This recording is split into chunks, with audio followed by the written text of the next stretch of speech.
से केंद्र की राजनीति करने जा रहे हैं, लेकिन बिहार के लोगों से किया हुआ उनका वादा वे भूले नहीं है। उन्होंने बिहार की समृद्धि का जो संकल्प लिया है उसे वे हर हाल में पूरा करने के लिए एक बार फिर से समृद्धि यात्रा पर निकल चुके हैं।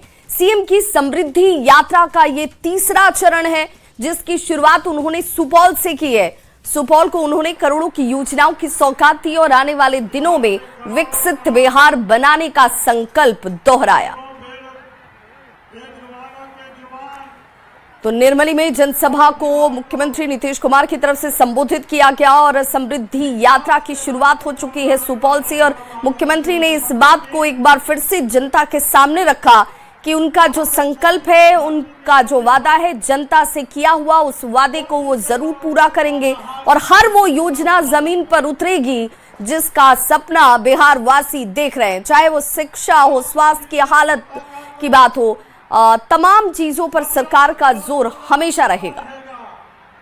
ये भी तो और काम किए थे हम लोग, वहीं पर कर दिया था 10 लाख नौकरी, 10 लाख रोजगार। तो जानते हैं उस बार हो गया 10 लाख नौकरी तो हो गया, 10 लाख रोजगार की तरफ 40 लाख करवा दिया गया। अब उस तरफ से 10-10 तो बीस ही रखा जी। अब 10 और 40 मिला करके 50 लाख युवाओं को नौकरी हो गया। अब फिर अगले बार इसी साल के लिए हम लोगों ने 5 वर्षों में तय कर दिया है 1 करोड़ युवाओं को नौकरी और रोजगार। तो आप जान लीजिए इस बार थोड़ा नौकरी और मिलेगा, सरकारी नौकरी को और भी मिलेगा। तो सरकार ने शुरू से ही सभी तबकों का विकास किया है। अब विभिन्न काम करते हैं, ये सब के सब काम करते हैं, ये सारे के सारे लोग आप सब लोगों के लिए, यहाँ के लिए भी, पूरे बिहार के लिए हर प्रकार से काम कर रहे हैं। अब कितना आगे बढ़ेगा आप जान लीजिए कि बिहार बहुत आगे बढ़ेगा। तो इसलिए जान लीजिए और केंद्र का भी पूरा सहयोग मिल रहा है और काफी कुछ हो रहा है। तो इन कामों से जिले को पूरे तौर पर विकास होगा और केंद्र सरकार का भी पूरा सहयोग मिल रहा है। अब बिहार बहुत आगे बढ़ेगा और देश के विकसित राज्यों में शामिल हो जाएगा। तो मुख्यमंत्री नीतीश कुमार ने एक बार फिर से आज से समृद्धि यात्रा की शुरुआत कर दी है। तीसरा चरण इस यात्रा का, और इस तीसरे चरण का पहला पड़ाव रहा सुपौल।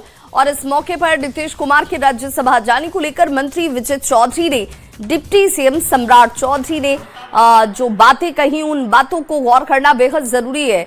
विजय चौधरी ने कहा कि नीतीश कुमार को हम लोगों ने एक ही शर्त पर राज्यसभा जाने दिया है कि वे कभी बिहार और बिहार वासियों को अपने से दूर नहीं होने देंगे।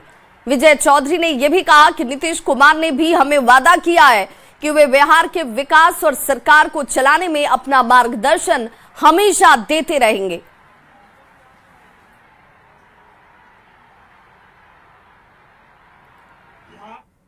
मुख्यमंत्री जी ने फैसला ले लिया कि हम राज्यसभा जाएंगे।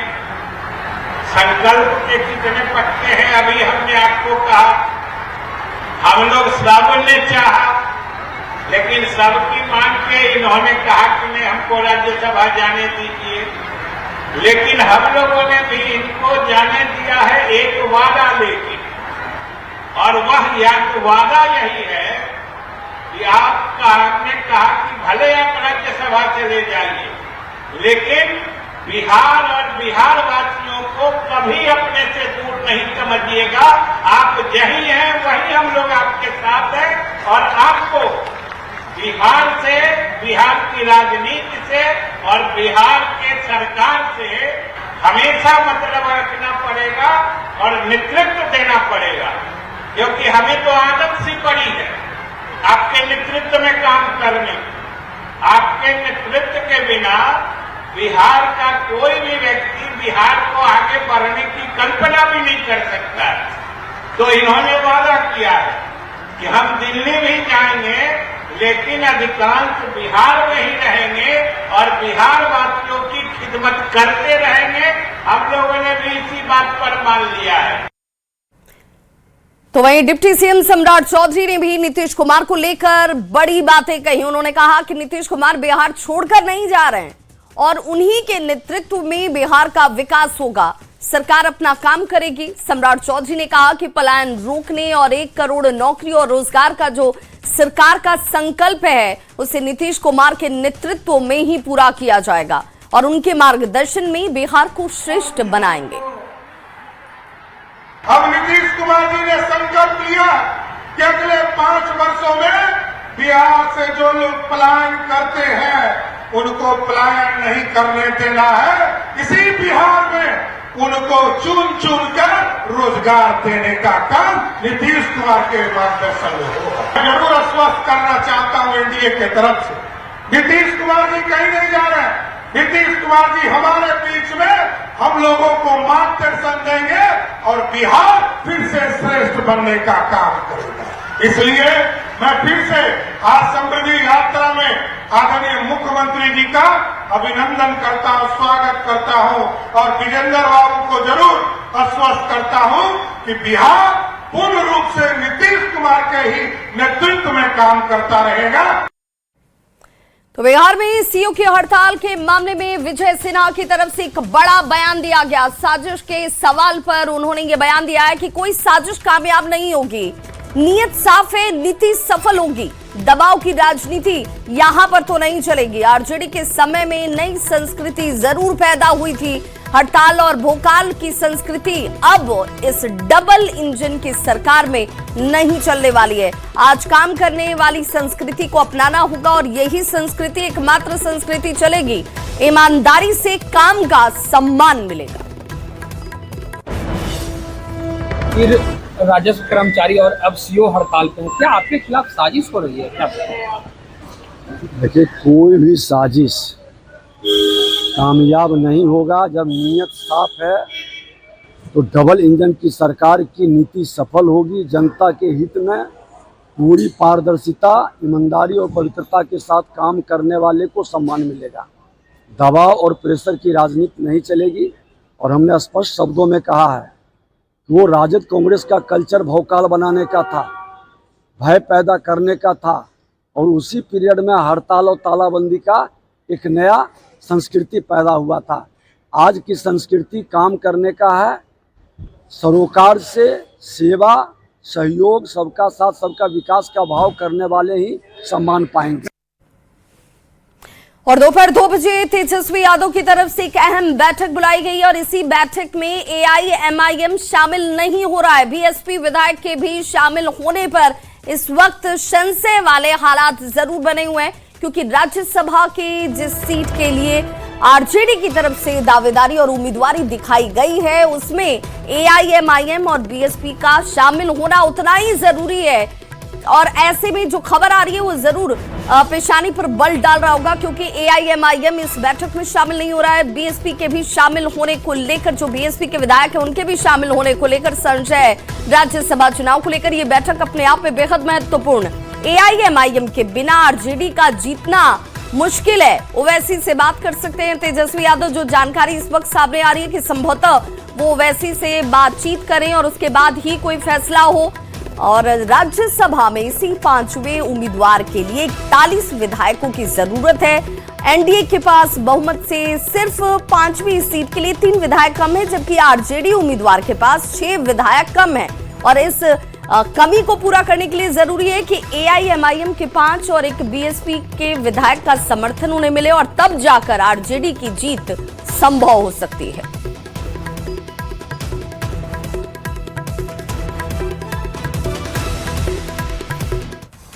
लोकसभा में जेडीयू के संसदीय दल के नेता और सुपौल से सांसद दिलेश्वर कामैत ने बिहार की 5वीं राज्यसभा सीट पर चुनाव को लेकर बड़ा दावा कर दिया है। उन्होंने ये कहा कि सभी 5 सीटों पर एनडीए की जीत तय है। उन्होंने जीत के लिए जरूरी आंकड़े भी एनडीए के पास होने का दावा किया।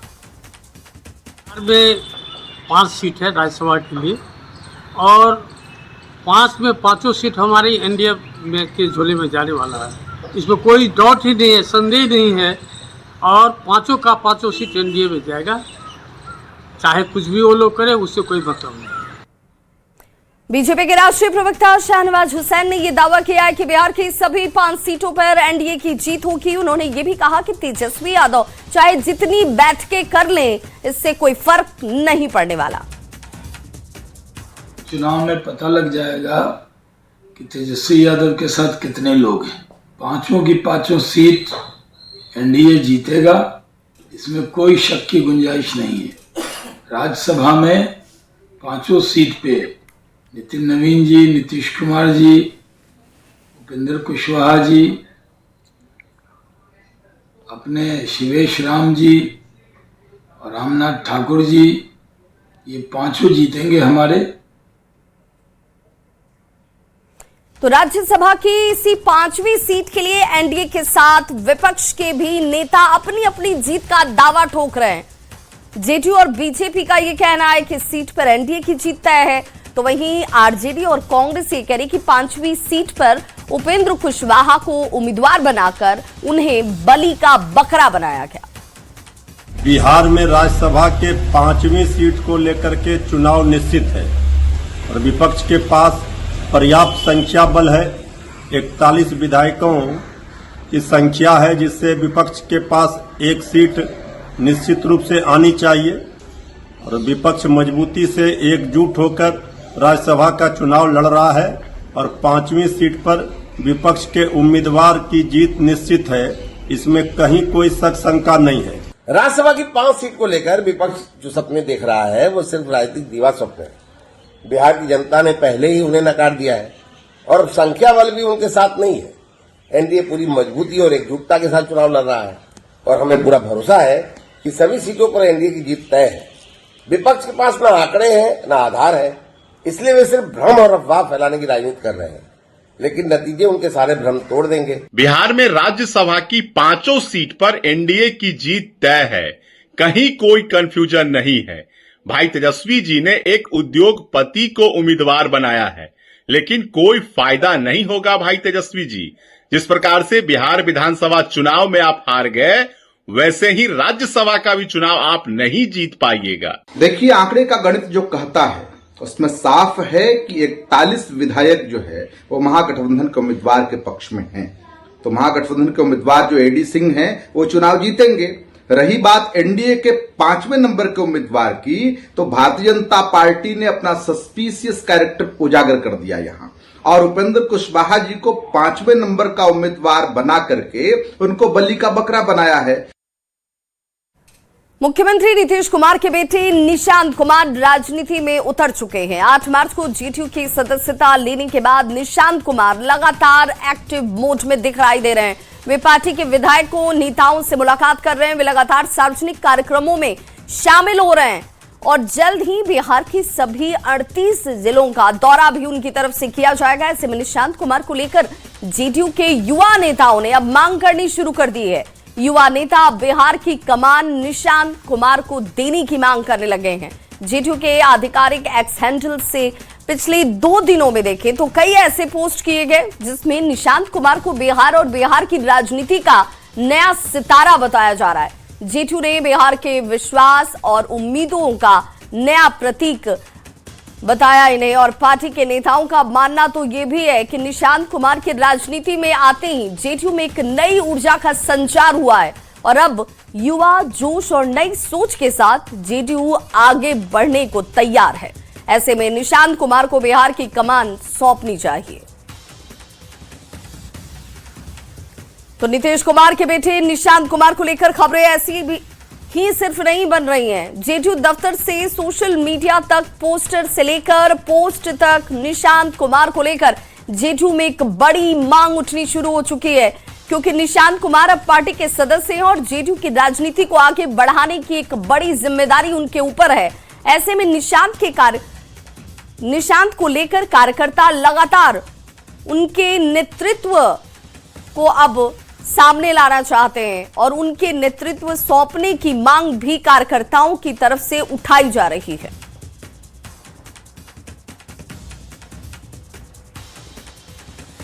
तो जेडीयू में खासकर युवा नेताओं ने निशांत कुमार को बिहार की कमान सौंपने की मांग तेज कर दी है। 2 पोस्टर इस वक्त आपके टीवी स्क्रीन पर भी है सड़क से सोशल मीडिया तक कार्यकर्ता अपनी भावनाओं को देखिए किस रूप में व्यक्त कर रहे हैं। ऐसे में निशांत कुमार को लेकर अब सियासत भी अशांत होने लगी है। एनडीए नेता जहां युवाओं को आगे रखने की बात कर रहे हैं, वहीं विपक्ष के नेता इसे परिवारवाद और नई सरकार में सत्ता की मलाई का खेल मान रहे हैं। जनता दल यूनाइटेड के कार्यकर्ताओं का और बिहार के लोगों का ये चाहत है कि युवा नेतृत्व आदरणीय निशांत जी को बिहार का मुख्यमंत्री होना चाहिए, लेकिन ये आदरणीय नीतीश कुमार जी और एनडीए के शीर्ष नेतृत्व तय करेंगे कि बिहार का अगला मुख्यमंत्री कौन होगा। लेकिन जेडीयू कार्यकर्ता होने के नाते हमारी भी और हमारे पार्टी और बिहार के लोगों को भी ये एक चाहत है कि निशांत जी बिहार का कमान संभाले। पॉलिटिकल नेपोटिज्म के दम पर बिहार में राजनीति की लेटरल एंट्री पाए तमाम युवा विधायकों ने एक प्रस्ताव पारित किया और उन्होंने निशांत कुमार जी जो नेपोटिज्म में अभी टॉप पर हैं, उनको अपना नेता स्वीकार कर लिया है। ये और कुछ नहीं, ये केवल और केवल सत्ता के साथ गलबहिया करने की नीति है। नीतीश कुमार जी ने अभी मुख्यमंत्री पद से इस्तीफा नहीं दिया है। स्थिति ये हो गई है कि एक अनार 100 बीमार वाली, और इस तरह की स्थिति परिस्थिति का निर्माण करके एनडीए के नेता चाहते हैं कि एक दूसरे पर दबाव बना करके मुख्यमंत्री का पद हासिल कर ले। कवायद चल रही है, जिस तरह का खेल चल रहा है, ये स्पष्ट करता है कि बिहार में सत्ता की मलाई की लड़ाई शुरू हो गई है और इसमें कहीं न कहीं भारतीय जनता पार्टी, जनता दल यू और लोजपा रामविलास चिराग पासवान शामिल हो गए हैं। उन्होंने officially Janata Dal United join कर लिया है। अब जनता दल यूनाइटेड जहां निर्णय लेगा वहां निशांत नेतृत्व करते नजर आएंगे। नीतीश कुमार जी के नेतृत्व में बिहार ने एक लंबी दूरी तय की है और आगे भी नीतीश कुमार जी के नेतृत्व में बिहार विकास करते रहेगा। हमें तो खुशी होगी अगर निशांत जैसे युवा राजनीति में आगे आते हैं। पूर्व विधायक सतीश कुमार के निधन पर मुख्यमंत्री नीतीश कुमार के बेटे निशांत कुमार कंकड़बाग स्थित उनके पैतृक आवास पहुंचे। उन्होंने सतीश कुमार के पार्थिव शरीर पर श्रद्धा सुमन अर्पित कर उन्हें श्रद्धांजलि दी। इस दौरान निशांत कुमार ने उनके बेटे और अन्य परिवार के लोगों से मुलाकात कर अपनी गहरी संवेदना व्यक्त की और शोक संतप्त परिवार को ढांढस बंधाया। पूर्णिया से बड़ी खबर आ रही है, जहां पर पैक्स अध्यक्ष को गोली मारी गई है। मंटू बोसाक पर बाइक सवार अपराधियों की तरफ से हमला किया गया। बजरगांव के पास NH 31 पर इस वारदात को अंजाम दिया गया है। मास्क लगाए हुए 2 बदमाशों ने फायरिंग की। गोली गाल में लगते ही बताया जा रहा है कि घायल हो गए और वारदात के बाद आरोपी यहां से फरार हो जाते हैं। मौके पर पहुंची पुलिस फिलहाल इस वक्त जांच में जुटी हुई है। बायसी और बलरामपुर पुलिस की सक्रियता अब इस घटना के बाद से सामने आ रही है। घायल को हायर सेंटर बेहतर इलाज के लिए रेफर किया गया है। ऐसी से आ रहे थे, रास्ते में आके गोली मार चले गए। इधर से रास्ते में किस जगह? यहाँ बजरगांव के करीब। बजरगांव के करीब। उस आदमी को पहचानते हैं आप? नहीं, अनजान आदमी था। अनजान आदमी। चलती गाड़ी में? चलती गाड़ी में। कितना बजे की घटना है? अभी जस्ट मोटामोटी 10-15 मिनट होगा। अगली खबर मुजफ्फरपुर से, जहां पर प्रेम की अनोखी कहानी देखने को मिली। यूपी के गाजीपुर की रहने वाली आकांक्षा अपने प्रेमी राजीव कुमार से शादी करने के लिए मुंबई से करीब 1900 किलोमीटर का सफर तय कर 32 घंटे में मुजफ्फरपुर पहुंची। यहां दोनों ने राजीव के परिजनों की मौजूदगी में मंदिर में हिंदू रीति रिवाज से शादी कर ली है। दोनों की मुलाकात मुंबई की एक प्राइवेट कंपनी में काम करने के दौरान हुई थी और 8 महीने से उनका प्रेम संबंध था। शादी के बाद आकांक्षा ने सोशल मीडिया पर वीडियो भी जारी कर अपनी मर्जी से शादी कर पति के साथ रहना चाहती इस इच्छा को जाहिर किया।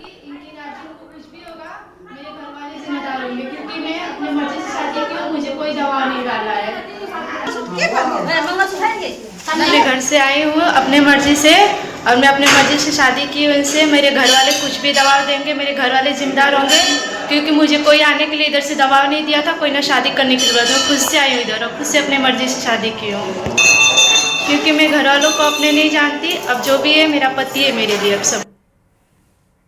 और बड़ी खबर भागलपुर से आ रही है, जहां पर भीषण सड़क हादसा हुआ। बेकाबू ट्रक ने दूध कंटेनर को जोरदार टक्कर मार दी।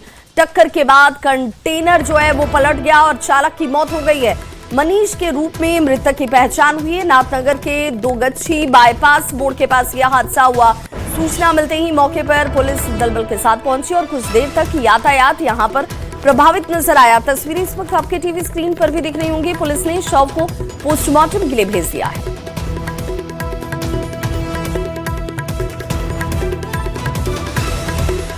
तो देखिए, दोगच्छी बाईपास के पास ये जबरदस्त हादसा हुआ, जहां पर दूध के इस कंटेनर में जोरदार टक्कर मारी जाती है और उसके बाद यहां पर ड्राइवर की इस घटना में मौत हो गई। पुलिस ने शव को बाद में पोस्टमार्टम के लिए भेजा। फुल इंफॉर्मेशन मुझे नहीं है। आपको कैसे जानकारी हुआ? मुझे जानकारी हुआ, मेरे गांव से कॉल आया कि मेरे भतीजी का हस्बैंड एक्सीडेंट कर गया है, वो एक्सपोर्ट डेथ कर गया। पता कीजिए कहाँ पे डेथ की। तो हम अपने सोर्स से पता किए, तो हमारे साथी लोग इधर थे, तो पता चला कि वहाँ एक्सीडेंट हुआ है। तो यहाँ पे हम जब आए तो देखे हैं यहाँ डेथ हुई है। और पटना से बड़ी खबर, जहां पर क्रिकेटर ईशान किशन पटना पहुंचे हुए। T20 वर्ल्ड कप जीतने के बाद पटना में ईशान किशन की मौजूदगी। पटना एयरपोर्ट पर उनका भव्य स्वागत हुआ। समर्थकों की भारी भीड़ ईशान किशन को यहां पर देखने के लिए पहुंच गई। फूल मालाओं से स्वागत किया गया ईशान किशन का। क्रिकेटर को देखने के लिए यहां पर बड़ी तादाद में प्रशंसक पहुंचे हुए थे। जश्न जैसा एयरपोर्ट का पूरा माहौल जो है वो देखने को मिल रहा था। समर्थकों की भारी भीड़ एयरपोर्ट पर मौजूद रही। सर बीच से हटाइए, बीच से।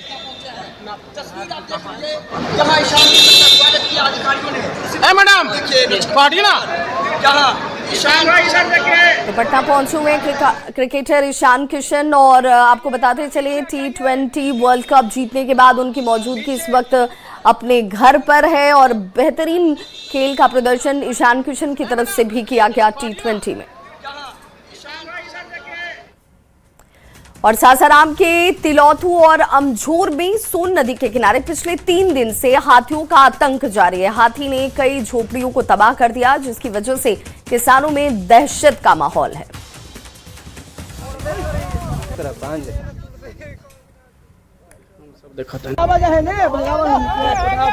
मतलब पब्लिक भयभीत है।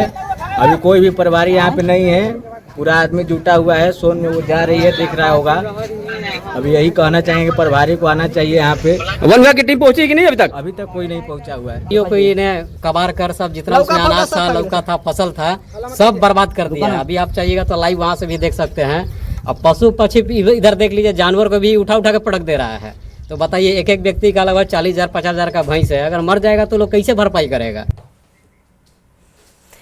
कैमूर से बड़ी खबर, जहां ट्रेन से कटकर 2 भाइयों की मौत हो गई। भभुआ रोड मुठानी के बीच यह हादसा हुआ है। मृतक प्रिंस और रोहित कुमार बताया जा रहा है कि खेत जाने के दौरान हादसे का शिकार हो गए। मौके पर पहुंची आरपीएफ और पुलिस की टीम।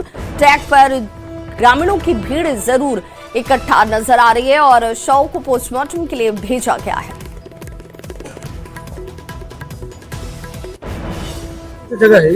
ये गांव बरेज है।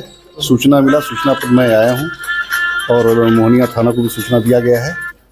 अभी वो लोग पहुंचे नहीं हैं। कितने लोग कटे हैं? 2 लोग कटे हैं। दोनों बच्चे गांव के ही हैं, बरेज गांव के। एक प्रिंस कुमार है, एक रोहित कुमार। उम्र तो इस बुलेटिन